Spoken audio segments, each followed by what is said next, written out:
بسم اللہ الرحمن الرحیم۔ ناظرین کرام، سامعین کرام، اس حدیث مبارکہ کو حضرت عبداللہ بن عباس رضی اللہ تعالیٰ عنہما روایت کرتے ہیں۔ وہ روایت کرتے ہیں کہ ابراہیم علیہ السلام کا گزر ایک مردہ آدمی کے پاس سے ہوا جو ساحل سمندر پر پڑا ہوا تھا، اور جس کے بارے میں گمان تھا کہ وہ کوئی حبشی ہے۔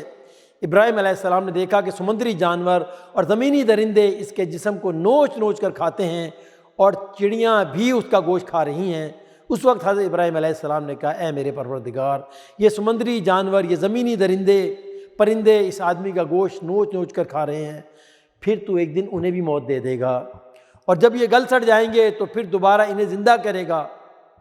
اللہ تعالیٰ نے فرمایا، ابراہیم کیا تجھے یقین نہیں ہے کہ میں مردوں کو زندہ کروں گا؟ ابراہیم نے عرض کیا، کیوں نہیں ہے میرے پروردگار، مجھے ضرور یقین ہے، لیکن میں چاہتا ہوں کہ میرا دل مطمئن ہو جائے اور تیری نشانیوں کا خود مشاہدہ کر لوں۔ اللہ تعالیٰ نے ابراہیم علیہ السلام کو حکم دیا کہ 4 پرندوں کو لے کر انہیں ٹکڑے ٹکڑے کر ڈالو۔ چنانچہ ابراہیم علیہ السلام نے 4 پرندوں کو ٹکڑے ٹکڑے کر کے ان کو خلط ملط کر ڈالا، اور پھر انہیں 4 پہاڑوں پر رکھا اور ان کے سر اپنے پاس ہی رکھے۔ پھر وادی میں اتر کر ان کا نام لے کر انہیں پکارا، تو پرندوں کے پر، ہڈیاں اور گوشت اڑتے ہوئے آ کر اپنے اپنے سروں کے ساتھ ہی جڑے، ایک دوسرے میں خلط ملط نہیں ہوئے۔ پھر وہ پھڑپھڑاتے ہوئے اڑ گئے جیسے پہلے تھے۔ اس قصے کے متعلق اللہ تعالیٰ نے قرآن کریم میں آیات کریمہ کو نازل فرمایا ہے۔